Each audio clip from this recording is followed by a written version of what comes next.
பாஜக மாநில தலைவர் நயினார் நாகேந்திரன் கூட்டணி குறித்து தொண்டர்கள் பேச வேணாம், அது தேசிய தலைமையும் எடப்பாடி பழனிசாமியும் பேசிப்பாங்கன்னு ஒரு கருத்து சொல்லியிருந்தாரு. அதே மாதிரி ஒரு ஸ்டாண்டை வந்து இபிஎஸும் எடுத்திருந்தாரு. இந்த ரெண்டு பேருடைய இந்த அறிவிப்புக்கு பின்னாடி என்ன இருக்கு? அதோடைய காரணம் மட்டும் இல்லாம நீங்க ஒரு ஆர்டிகல் எழுதியிருந்தீங்க.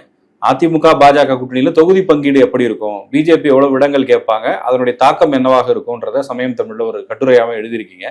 இந்த ரெண்டு விஷயத்தையும் தான் இதுல பேசணும்னு நினைக்கிறேன். முதல்ல அந்த நயினார் நாகேந்திரன் பேசின அந்த பேச்சினுடைய பின்னணி என்னவா இருக்கும் அப்படின்றத பார்த்துக்கலாம். நயினார் வந்து நீங்க இந்த செங்கல்பட்டு மீட்டிங்ல பேசும்போது கட்சி நிர்வாகி ஒருத்தர் வந்து 40 சீட்டுக்கு மேல போட்டிடணுங்கிற மாதிரியான ஒரு டாக் பேசியிருந்தாரு. ஸோ அவருக்கு பதிலளிக்கும் விதமாக தான் வந்து நயினார் ஃபர்ஸ்ட் பேச ஆரம்பிச்சார்.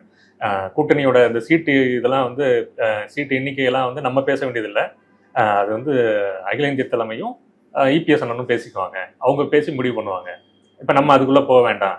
அப்புறம் வந்து கூட்டணி குறித்து வந்து யாருமே வந்து நீங்கள் கருத்து சொல்லாதீங்க, ஃபேஸ்புக் ட்விட்டரில் வந்து அதை பற்றி பேசாதீங்க அப்படிங்கிறதும் அவர் சொல்லியிருந்தார். இந்த டாக் வந்து அந்த மேடையில் பேசின நிர்வாகிக்கு மட்டும் அவர் நயினார் பதில் சொல்லலை. அவர் பேசும்போது இன்னொன்று என்ன சொன்னாருன்னா, இந்த அரங்கத்தில் இருக்கவங்க மட்டும் இல்லை, தமிழ்நாட்டில் இருக்க எல்லா பாஜகங்களுமே வந்து இந்த மாதிரி கூட்டணி விஷயத்தை பற்றி வெளியே பேசாதீங்க அப்படின்னு சொல்றாரு.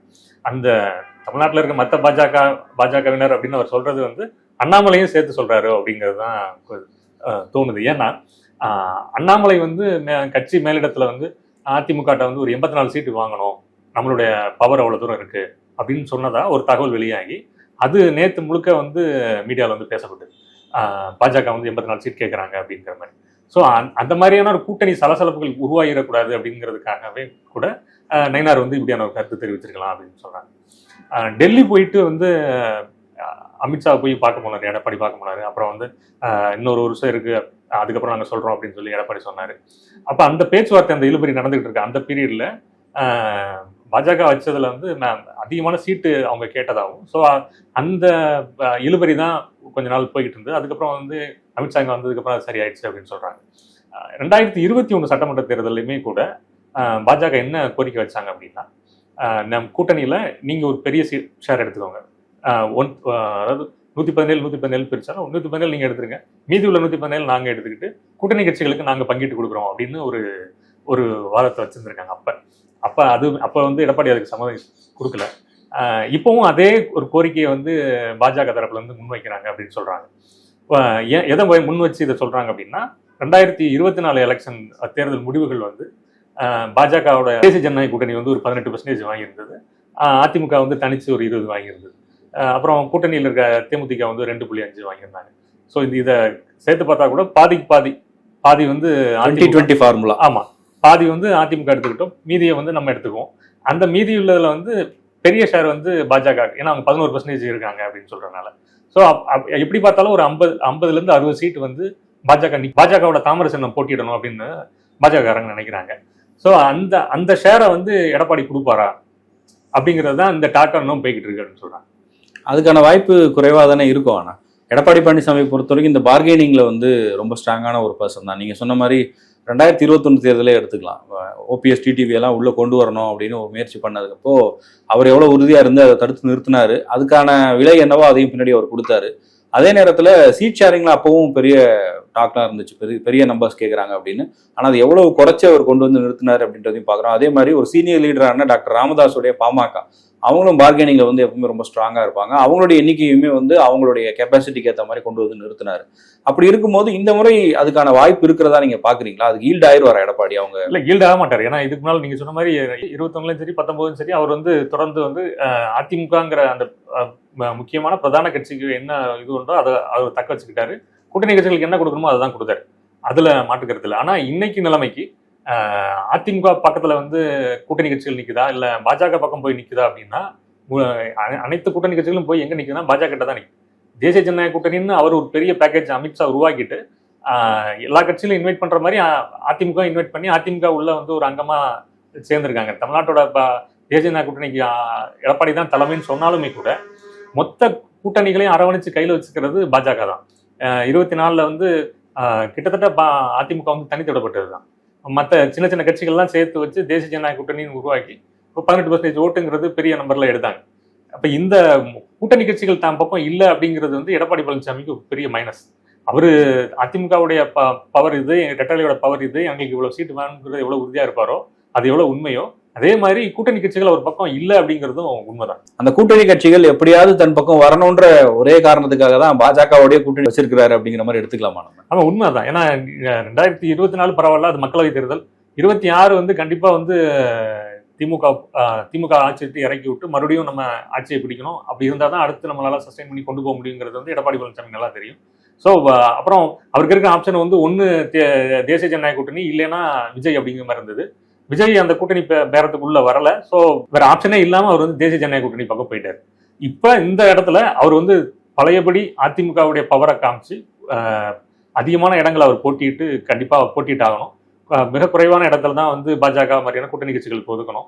அப்படி ஒதுக்கி ரெட்டலையை வந்து அதிகமான இடங்களை போட்டிட்டா மட்டும்தான் திமுகவுக்கு வந்து அவங்களால டஃப் கொடுக்க முடியும். இல்லை, ஒருவேளை பாஜக வந்து ஒரு அப்பர் ஹேண்ட் எடுத்து அதிகமான இடங்கள்ல அவங்க போட்டிடுறாங்க அப்படிங்கிற ஒரு நிலைமை வந்துச்சுன்னா அது யாருக்கு சாதகமா அமையும்? அது கண்டிப்பா வந்து எடப்பாடி பழனிசாமிக்கு எதிராக தான் முடியும், திமுகவுக்கு தான் அது சாதகமா முடியும். ஏன்னா இது வந்து உதாரணமா 2016 எடுத்துக்கலாம்.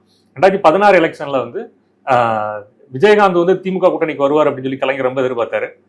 பழம் கழிந்து விட்டது, பாலில் விழப்போகுது அப்படிங்கிற மாதிரிலாம் பேசியிருந்தார். ஆனால் கடைசி நேரத்தில் அவர் வந்து திமுகவுடைய டோரை க்ளோஸ் பண்ணிட்டு மக்கள் நல கூட்டணி பக்கம் போயிட்டார். அப்போ அந்த நேரத்தில் கலைஞருக்கு வர வழி இல்லை, காங்கிரஸ் கட்சிக்கு பெரிய சீட்டுகள் கொடுத்தாரு. 41 சீட்டு வந்து காங்கிரஸ் கட்சி கொடுத்தாரு. 2021 வந்து ஸ்டாலின் 25 சீட் தான் கொடுக்குறாரு. 16 வந்து காங்கிரஸுக்கு 41 சீட்டு கலைஞர் கொடுக்குறாரு. எதிர்பக்கம் வந்து 224 தொகுதியில வந்து அதிமுக ரெட்டலை இறக்குறாங்க. திமுக கூட்டணியில காங்கிரஸுக்கு மட்டுமே 41 தொகுதிகள் கொடுக்குறாங்க. காங்கிரஸ் உள்ளிட்ட கூட்டணி கட்சிகள் போட்டியிட்ட பல தொகுதிகளை வந்து ஈஸியா ரெட்டலை வந்து வின் பண்ணுது. அதனால அதிமுக மறுபடியும் ஆட்சி அமைக்குது. கலைஞரால அடுத்த ஆட்சிக்கு மேல ஆட்சி கட்டில உட்கார முடியாம அவர் வந்து காலமாயிடுறாரு. ஸோ 2016 கலைஞர் என்ன தப்பு செஞ்சாரோ அதே தப்ப எடப்பாடி பழனிசாமி 26 செஞ்சாரு அப்படின்னா ரெட்டலை அப்ப செலுத்த மாதிரி இப்போ உதயசூரியன் ஜெயிக்கிறதுக்கான வாய்ப்பு தான் அதிகமா இருக்கு. அதுவும் இந்த முறை வந்து திமுகவும் அதிகமான இடங்கள்ல போட்டியிட ஒரு திட்டம் வச்சிருக்கிறதாவும் சொல்றாங்க. ஏன்னா கடந்த முறையே பெரிய வெற்றியை அவங்க பெற முடியல, அது ஒரு பின்னடைவா பார்த்தாங்க. இந்த முறை தொடர்ந்து 2வது முறை ஆட்சி அமைக்கணுங்கிற அதே எண்ணம் இருக்கிற மாதிரி அதிகமான இடங்கள்ல 150க்கும் மேற்பட்ட இடங்கள்ல திமுகவே ஜெயிக்கணும் அப்படின்னு சொல்லும்போது அப்போ அவங்க போன தடவை போட்டிட்டதை விட அதிகமான இடங்கள்ல போட்டிடணுன்ற ஒரு டார்கெட்டோட இருக்காங்க. இந்த நேரத்துல பிஜேபியினுடைய செயல்பாடுகளால அதிமுக ஒருவேளை விட்டு கொடுத்தா நீங்க சொல்ற மாதிரி அது அந்த கட்சிக்கே பின்னடைவா மாறவும் வாய்ப்பு இருக்குன்னு சொல்றீங்க. அதே நேரத்துல இன்னொரு சிக்கலும் இருக்குல்ல எடப்பாடி பழனிசாமிக்கு. இப்போ ஒருவேளை கூட்டணி பேச்சுவார்த்தையின் போது ஏதாவது மனக்கசப்பு ஏற்படுது, கருத்து வேறுபாடு ஏற்படுது, அந்த தொகுதிக்கு அவங்க பிஜேபி கேட்கிற தொகுதி எடப்பாடி பழனிசாமி கொடுக்கல அப்படின்னா பிஜேபி மட்டும் வெளில போகாது இல்ல, பிஜேபியோட சேர்ந்து அந்த கூட்டணி கட்சிகள் அத்தனை பேரும் வெளில போய் இன்னொரு அணி ஃபார்ம் பண்ணுவாங்க. அது இன்னும் பெரிய ஒரு பின்னடைவா எடப்பாடிக்கு அமைஞ்சு. எடப்பாடியை பொறுத்த வரைக்கும் இந்த தேர்தல் வந்து அவர் வந்து அப்பர் ஹேண்ட் எடுக்க முடியாது.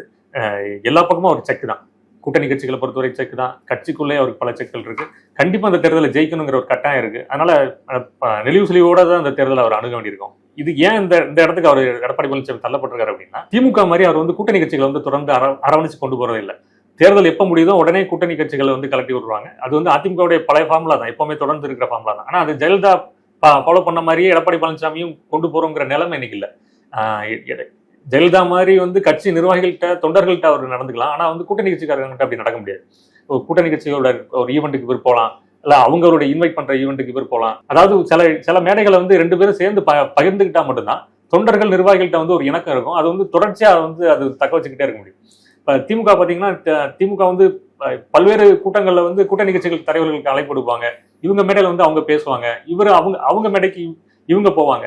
ஸோ வந்து ஒரு இணக்கம் இருந்துகிட்டே இருக்கும். இப்போ இந்த மாதிரியான ஒரு சூழலை வந்து எடப்பாடி பழனிசாமி வந்து பண்ணவே இல்லை. ஸோ இந்த நேரத்தில் அவர் அதனாலதான் 24 வந்து அவர் தனிச்சு விடப்பட்டிருக்காரு. 26 வந்து கிட்டத்தட்ட அவர் கொஞ்சம் முரண்டு பிடிச்சாருன்னா இந்த மாதிரியான செக் வைக்கிறதுக்கும் வாய்ப்பு இருக்கு. ஓகே, ஆக்சுவலாக வந்து திமுக இன்னைக்கும் வந்து ஒரு சூப்பரான ஒரு அரசியல் நகர்வுகளை பண்ணிட்டு இருக்காங்க. அது சரியான உதாரணம் என்ன அப்படின்னா அனைத்து கட்சி கூட்டம். இப்போ ஏதாவது தமிழ்நாட்டினுடைய வாழ்வாதார பிரச்சனை இருக்கு அப்படின்னா இமீடியட்டா முதலமைச்சர் என்ன பண்றாருன்னா சட்டப்பேரவை அனைத்து கட்சி கூட்டம், இல்லைன்னா தமிழ்நாட்டில் இருக்கக்கூடிய அனைத்து கட்சி கூட்டம்னே நடத்துனாங்க. டீலிமிட்டேஷனுக்கு வந்து எல்லா அரசியல் கட்சிகளுக்கும் அழைப்பு. உங்களுக்கு வந்து எவ்வளவு பேர் பிரதிநிதித்துவம் இருக்காங்க, இல்லை எத்தனை உறுப்பினர்கள் இருக்காங்க, அதெல்லாம் பார்க்காம எல்லா கட்சிகளுக்கும் அழைப்பு கொடுத்து எல்லாரையும் அங்கே கூப்பிட்டு வந்து உட்கார வைக்கும் போது திமுக எடுக்கிற நிலைப்பாடு சரிதான், எல்லா கட்சிகளுமே அதை ஃபாலோ பண்ற மாதிரியான ஒரு இதைதான் ஒரு 2021 முன்னாடி பண்ணிட்டு இருந்தாரு. எதிர்கட்சியா இருந்தப்ப எல்லா எதிர்கட்சிகளையும் ஒருங்கிணைச்சு அதை எலெக்ஷன் நேரத்துல வரும்போது இது தேர்தலுக்கான கூட்டணி மட்டும் இல்ல, இவங்க வந்து மக்கள் பிரச்சனைகளுக்காக ஒன்னா நின்றுருக்காங்க அப்படின்ற மக்கள்கிட்டயும் அந்த ஒரு எண்ணம் இருந்தது. ஆனா அதிமுகவை பொறுத்த வரைக்கும் அந்த தேர்தல் பரபரப்பு தொடங்கும் பாருங்க, 1 மாசம் 2 மாசம் முன்னாடி கூட்டணி அமைப்பாங்க, தேர்தல் எலெக்ஷன் ரிசல்ட் வந்ததுன்னா அன்னையோட முடிஞ்சிருச்சு. அதுக்கு அடுத்த நாள்ல இருந்தே இவங்களும் அவங்களும் நீங்க சொன்ன மாதிரி வேற வேற பாதையில போவாங்க. இந்த முறையும் கூட அந்த அனைத்து கட்சி கூட்டம்னு பார்க்கும்போது இப்போ தாவேகா வந்து டிஎம்கேக்கு எதிரான தீவிர நிலைப்பாடு எடுக்கிறாங்க. ஏடிஎம்கேவும் ஆப்வியஸா பண்ணுவாங்க. இப்போ அவங்க எல்லாரையும் கூட வந்து அங்க முதலமைச்சர் இருக்கக்கூடிய அந்த கூட்டத்துல உட்கார வச்சு ஸ்டாலின் கொண்டு வரக்கூடிய தீர்மானத்தை வேற வழி இல்லாம ஆதரிச்சு பேசுறாங்க அப்படின்ற ஒரு நிலையை அவங்க கொண்டு வராங்கல்ல, அது ஒரு அரசியல் சாணக்கியத்தனம் தானே. அந்த ஒரு நகர்வு ஏன் எடப்பாடி பழனிசாமி கிட்ட இல்ல? இந்த 5 வருஷத்துல எந்த பிரச்சனையுமே இல்லையா எதிர்கட்சிகளை ஒருங்கிணைக்கிறதுக்கு? இல்ல, நிறைய இருந்தது. இத்தனைக்கும் வந்து அதிமுக தாவேகா மாதிரி திமுக எதிர்நிலைப்பாடுகள் இருக்கவங்களை கூட ஒரே ஒரு டேபிள்ல கொண்டு வர்றாருன்னா, கூட்டணி கட்சிகள் ஆதரவு நிலைப்பாட்டில் இருக்கவங்களை கூட கொண்டு போகலாம். இப்ப விஜயகாந்தோட 1ஆம் ஆண்டு நினைவு தினம் வந்துச்சு, ஒரு கூட்டம் நடத்துறாங்க. எடப்பாடி பழனிசாமி நேரடியா போய் கலந்துக்கலாம். அவர் ஆள் அனுப்புறதுக்கு நேரடியா போய் கலந்துக்கிட்டாங்கன்னா தேமுதிக தொண்டர்களுக்கு எவ்வளவு பெரிய அது உற்சாகமா இருக்கும், அதிமுக தொண்டர்களுக்கும் தேமுதிக தொண்டர்களுக்குமான இணக்கம் இருக்கும். அது வந்து தேர்தலில் நிற்கும் போது சேர்ந்து பணியாற்றுறதுக்கு வந்து ஒரு மிகப்பெரிய உந்து சக்தியா இருக்கும். இந்த மாதிரியான தருணங்களை வந்து எடப்பாடி பழனிசாமி பல நேரங்கள்ல வந்து தவற விட்டுருக்காரு. அதோட விலையை வந்து அவர் தேர்தல் சமயத்துல வந்து பெறாருன்னு தான் நினைக்கிறேன். அதே மாதிரி மக்கள் பிரச்சனைகளுக்கும் அவங்க ஒருங்கிணைந்து போராடுறது இல்லை. அப்ப நம்ம அப்படி பார்க்கும்போது இந்த பிரச்சனை எடப்பாடி பழனிசாமிக்கு மட்டும்தான் இருக்கா? இப்போ பிஜேபி லீடர்ஷிப்பா இருக்கட்டும், இல்ல பாமக, தேமுதிக, தாவேகா, நாம் தமிழர், இந்த மாதிரி கட்சிகள் இருக்காங்களா? இப்ப எல்லாருமே வந்து போராட்டம் அப்படின்னா அது நாங்க பண்ற போராட்டமா தான் தெரியணும்னு ஒரு சுயநலத்தோட பாக்குறதுன்றது அதுவும் அவங்களுக்கு ஒரு சிக்கல் தானே. இப்ப நாம் தமிழர் எடுத்துக்கிட்டீங்கன்னா, நாம் தமிழர் நாங்க தனிச்சுதான் நிப்போம்னு சொல்லிட்டு நிக்கிறாங்க. போராட்டத்துக்கு கூட வரமாட்டாங்க, தனி ஸ்டாண்ட் எடுத்துக்காங்க. தாவேகா இப்பதான் வர்றாங்க. இப்ப இவங்க 2 பேரையும் தவிர்த்திடலாம். மீதி உள்ள கட்சிகளை பாத்தீங்கன்னா, இப்ப இந்த இந்த அணிகளுக்கெல்லாம் யார் தலைமைனா அதிமுக தான். இப்ப இவங்கெல்லாம் ஒருங்கிணைச்சு ஒரே பக்கமா கொண்டு போறதுக்கு வேண்டிய வேலை, அந்த கடமை யார்கிட்ட இருக்குன்னா அதிமுக தான் இருக்கு. ஏன்னா நாளைக்கு அவங்க தான் முதலமைச்சர் நாற்காலியில் உட்கார்ந்து அதுக்கான பலனை அனுபவிக்க போறாங்க. அப்ப இந்த வேலையை வந்து எடப்பாடி பழனிசாமி தான் எடுக்கணும். 24ல வந்து பாமகவுடைய கூட்டணியை வந்து உறுதிப்படுத்துறதுக்காக வந்து அண்ணாமலை போறாரு, அங்க தைலாபுரம் போறாரு, அங்க உட்காந்து போய் சாப்பிட்டு கூட்டணியை முடிவு பண்றாருல.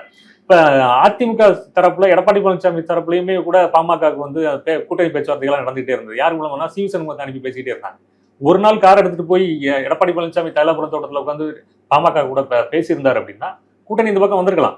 அதுக்கான வாய்ப்பு இல்லைன்னு சொல்ல முடியாதுல்ல. அதே மாதிரி கூட்டணியில் இருக்கிற ஒவ்வொரு கட்சிகள் கூடயும் எடப்பாடி பழனிசாமி வந்து போய் ஒரு பேசுறது, இல்ல அவங்கள ஒரு ஈவெண்ட்டுக்கு இன்வைட் பண்றது மாதிரி இருந்திருந்தாரு அப்படின்னா இன்னைக்கு அவர் வந்து ஒரு பவர்ஃபுல் லீடரா கட்சிக்காரங்களுக்கு மட்டும் இல்ல பொது வெளியிலேயே வந்து அவர் தெரிஞ்சிருப்பாருன்னு நினைக்கிறேன். ஆக்சுவலா வந்து பிஜேபி அந்த மாதிரி ஒரே ஒரு முறை முயற்சி பண்ணாங்க. இஃப்தார் நிகழ்ச்சியில பாத்தீங்கன்னா அண்ணாமலை இந்த என்டிஏ லீடர்ஸ் எல்லாரையும் கூப்பிட்டு அவங்க எல்லாரும் உட்கார வச்சு பண்ணியிருந்தாங்க. பட் ஆனா அது பெருசா பண்ணல. நம்ம யோசிச்ச உடனே நினைவுக்கு வர மாதிரி எதையும் பண்ணல.